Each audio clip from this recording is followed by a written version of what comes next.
अगर आप class 12 humanities के स्टूडेंट्स हो और बोर्ड एग्ज़ाम सिर्फ 30 दिन दूर है और आपका टारगेट है कि 90 प्लस मार्क्स, तो ये वीडियो आपके लिए एक लास्ट मोमेंट गेम चेंजर होने वाला है। नमस्ते दोस्तों, वेलकम टू ह्यूमैनिटीज़ कक्षा। और आज मैं आपको देने वाला हूँ एक रियलिस्टिक, प्रूवन और स्मार्ट 30 डे स्टडी प्लान, जिससे एक एवरेज स्टूडेंट भी अगर अच्छे से फॉलो करता है तो 90 प्लस स्कोर अपने बोर्ड एग्ज़ाम में ज़रूर कर सकता है। वीडियो को एंड तक देखिए, क्योंकि लास्ट में मैं बताऊंगा टॉपर मिस्टेक प्लस कुछ इम्पॉर्टेंट बातें, कुछ इम्पॉर्टेंट सीक्रेट्स जो आपके बोर्ड एग्ज़ाम में बहुत हेल्पफुल होने वाला है। सो वीडियो को ज़रूर लास्ट तक देखिए, चैनल को सब्सक्राइब कीजिए एंड अपने सारे दोस्तों के साथ शेयर कीजिए।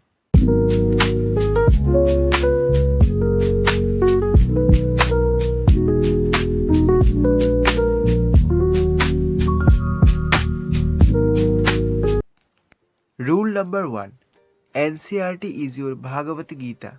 देखिए, आपके बोर्ड एग्जाम्स के लिए सीबीएसई आपको कहती है कि आप एनसीईआरटी बुक पढ़ो। तो पहला तो बात यह है कि एनसीईआरटी में जो भी चीज़ें हैं उसको सबको अच्छे से कर लेना है। उसका बेसिक कॉन्सेप्ट्स हो गया, उसका सारा सब कुछ अच्छे से करना है, क्योंकि एनसीईआरटी से बाहर आपको थोड़ा भी कुछ सीबीएसई नहीं पूछने वाला है। जो भी चीज़ें पूछा जाएगा, जो भी कराया जाएगा, सब कुछ एनसीईआरटी के अंदर से आएगा। आपके बोर्ड एग्जाम में कुछ भी क्वेश्चंस आते हैं, वो कोई भी सब्जेक्ट का हो गया, हिस्ट्री का हो गया या पॉलिटिकल साइंस का हो गया, एमसीक्यू हो गया या लॉन्ग क्वेश्चंस हो गया, सब कुछ एनसीईआरटी से आता है। तो एनसीईआरटी पर आप डीपली रिलाई करो। कोई भी अदर सोर्सेस लाइक किसी मास्टर जी का नोट हो गया, लाइक किसी का प्रीमियम 400-500 रुपये का बुक हो गया, कुछ फॉलो करने का ज़रूरत नहीं है। आप अगर अच्छे से एनसीईआरटी करते हो सो इट्स एनफ, उससे ज़्यादा कुछ भी नहीं चाहिए। Rule number 2, answer writing practices. अब क्या होता है, बहुत सारे लोग ऐसे होते हैं कि पढ़ तो लेते हैं, एनसीईआरटी पढ़ लेते हैं, सब कुछ समझ लेते हैं, but after reading everything exam hall में जाके वो अच्छे से लिख नहीं पाते, अपने आंसर को अच्छे से प्रेजेंट नहीं कर पाते। ये इसलिए होता है क्योंकि हम लोग क्या करते हैं, पढ़ तो लेते हैं बट लिखते नहीं है, लिखने का प्रैक्टिस नहीं करते।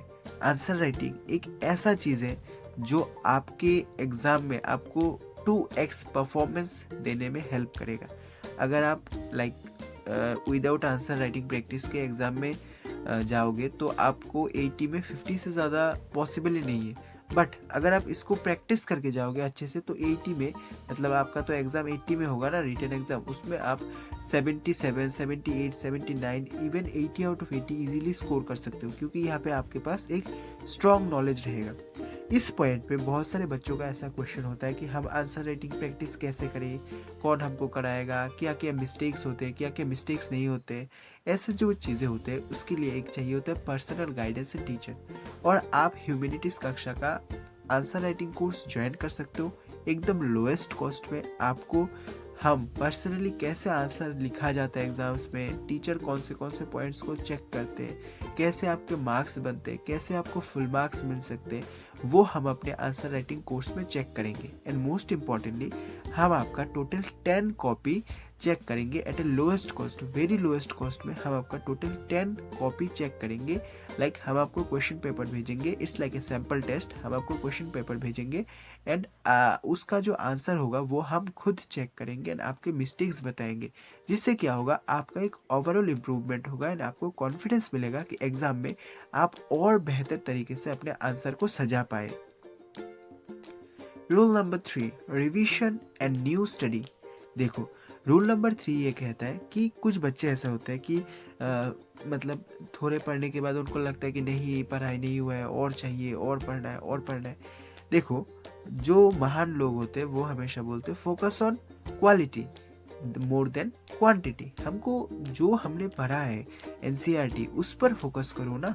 चारों तरफ देख रहे हो, ये मास्टर जी क्या कह रहा है, वो मास्टर जी क्या कह रहे हैं, ये यूट्यूब चैनल क्या कह रहा है, वो क्या कर रहे हैं, ये कौन सा बुक फॉलो कर रहा है, वो कौन सा, क्यों फलाना ढिमकाना चारों तरफ देखना है। सिर्फ अपने आप पर फोकस करो। जो चीज़ें आपने पढ़ी है, जो आंसर राइटिंग का प्रैक्टिस किया है, उन चीज़ों को ज़्यादा से ज़्यादा प्रैक्टिस करो, उन चीज़ों पर ज़्यादा से ज़्यादा रिविजन करो, उन चीज़ों को ज़्यादा से ज़्यादा कमांड बनाओ। लाइक एग्ज़ाम में अगर इन चीज़ों से आते हैं, ऑब्वियसली इन चीज़ों से आएंगे, जब एग्ज़ाम में इन चीज़ों से क्वेश्चन आए आपको सोचने का ज़रूरत ना पड़े, जहाँ पे आप देखोगे कि आपके चारों तरफ जो आपके दोस्त बैठे होंगे वो सोच रहे हैं, इधर उधर देख रहे हैं, बट क्योंकि आप ह्यूमैनिटीज़ कक्षा से पढ़ के गए हो और आपको ह्यूमैनिटीज़ कक्षा ने बता दिया है कि कैसे क्या करना है, आपको कोई टेंशन की बात नहीं है। सो एग्ज़ाम में आप इजीली लिख सकते हो, कर सकते हो, ठीक है। रूल नंबर 4 कहता है कि डेली मिनिमम 6 से 7 घंटा फोकस स्टडी आवर होना चाहिए। देखिए हमारे पास एक दिन में अभी 24 आवर होते हैं, अभी तो स्कूल नहीं है आपकी, अभी आपके पास 1 महीना टाइम है। इस 1 महीने में डेली आपको 6 to 7 आवर सेल्फ स्टडी देना चाहिए। और अगर आप चाहते हो कि आपका सिलेबस ख़त्म नहीं हुआ है, क्लासेस बाकी है, तो 4 to 5 आवर देना चाहिए। बट ये जो 6 to 7 आवर है वो फोकस्ड सेल्फ स्टडी होना चाहिए, मतलब सिर्फ आप पढ़ रहे हो, इसके अंदर कोई भी मोबाइल फ़ोन, कोई भी सोशल मीडिया डिस्ट्रैक्शन नहीं होना चाहिए, वो आपका खुद का सेल्फ स्टडी आवर होना चाहिए। क्योंकि देखो at the end of the day आपको खुद प्रैक्टिस करना पड़ेगा। टीचर जितना भी चाहे, जितना भी पढ़ा ले, बट अगर आप अच्छे से नहीं पढ़ते हो, मास्टर क्या करेगा, कहाँ तक पढ़ाएगा वो, ठीक है ना। आपको अपने लेवल पर बेस्ट देना है, आपको आपके लेवल पर बेस्ट परफॉर्म करना है। आपके पास अभी सिर्फ और सिर्फ 30 डेज आपके एग्जाम्स के लिए बचा हुआ है, बट यहाँ पे मैं आपको कुछ प्रैक्टिकल चीज़ें बताऊंगा जिसको आप फॉलो करके इन 30 डेज में टॉपर बन सकते हो। इन 30 डेज को हम टोटल 3 पार्ट में डिवाइड करेंगे, फेज 1, फेज 2, फेज 3। फेज 1 में हम रखेंगे कॉन्सेप्ट प्लस फर्स्ट रिवीजन। देखो ये जो फेज 1 है, यहाँ पे मैं एज्यूम कर रहा हूँ आपने थोड़ा बहुत कुछ पढ़ लिया होगा, ठीक है। इस पार्ट में आपको क्या करना है, यूट्यूब में जाइए, सर्च कीजिए one shot videos particular chapter के साथ। बहुत सारे यूट्यूब चैनल हैं जिन्होंने 15 से 20 मिनट तक अपने वन शॉट वीडियो में पूरे चैप्टर को इजी लैंग्वेज में एक्सप्लेन किया हुआ है, ठीक है। तो पहला स्टेप आपका ये है कि जो कॉन्सेप्ट्स है विद इन फर्स्ट 10 डेज में ये पूरा कॉन्सेप्चुअल पार्ट कंप्लीट कर लीजिए। हर एक सब्जेक्ट को 2 दिन दीजिए, पॉलिटिकल साइंस का 2 दिन, हिस्ट्री का 2 दिन, ज्योग्राफी का 2 दिन, ऐसा करके आपके पास टोटल 5 सब्जेक्ट होंगे। 5 सब्जेक्ट का 2 दिन करके 10 दिन के अंदर आपका जो पहला कॉन्सेप्ट है, पूरे चैप्टर का जो भी कॉन्सेप्ट है वो खत्म हो जाना चाहिए। आप ये फॉलो करके देखो, I am sure after 30 days आप इस वीडियो के कमेंट सेक्शन में आकर थैंक यू लिखना नहीं भूलोगे, थैंक यू ज़रूर लिखोगे, ठीक है। तो पहला स्टेप हमारा हो गया कि कॉन्सेप्ट समझना, ठीक है। तो यहाँ पे आप एक सब्जेक्ट का 2 दिन में कंप्लीट करो, 5 सब्जेक्ट का 10 दिन में कंप्लीट करो, आराम से हो जाएगा।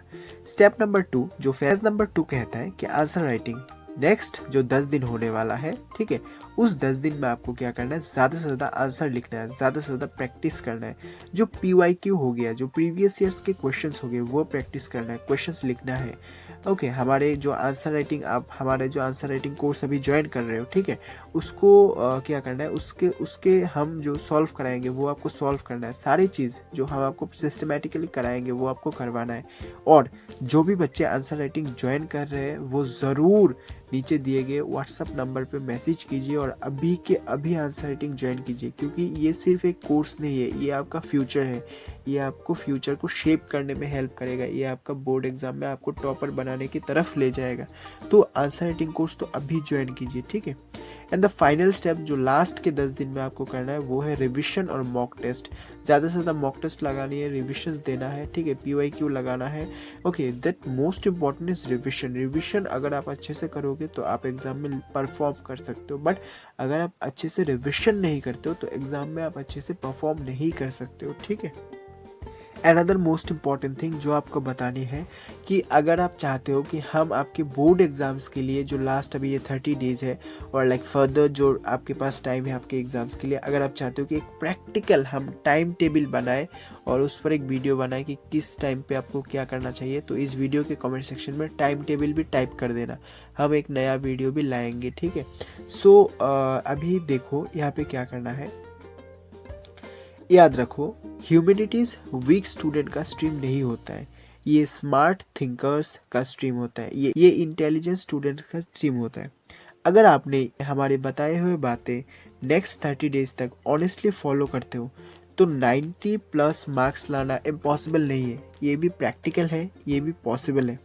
सो अगर आप चाहते हो कि हम chapter wise one shot videos बनाएं और लाइक इम्पॉर्टेंट क्वेश्चंस के पीडीएफ्स शेयर करें और लाइक आंसर राइटिंग जो कोर्स है उसके बारे में अगर आपको ज़्यादा जानकारी चाहिए, नीचे हमारा व्हाट्सएप नंबर दिया हुआ है, उस पर आप मैसेज कीजिए। हमारा व्हाट्सएप ग्रुप का लिंक दिया हुआ है, डिस्कशन ग्रुप का, उस पर आप फ्री में डिस्कशन कर सकते हो। टेलीग्राम चैनल ज्वाइन कीजिए, व्हाट्सएप चैनल ज्वाइन कीजिए एंड हमारे साथ जुड़े रहिए। आपके बोर्ड एग्जाम में हमारे चैनल में ऐसे ही मोर बेटर क्वालिटी के कंटेंट मिलता रहेगा। हमारा चैनल लास्ट फ्यू ईयर्स से बच्चों का बहुत हेल्प करते आ रहा है एंड आई श्योर इस ईयर भी हमारे चैनल से बहुत सारे टॉपर्स निकलेंगे। सो तब तक के लिए हमारे साथ जुड़े रहिए, stay connected. Thank you very much. जय हिंद, जय भारत।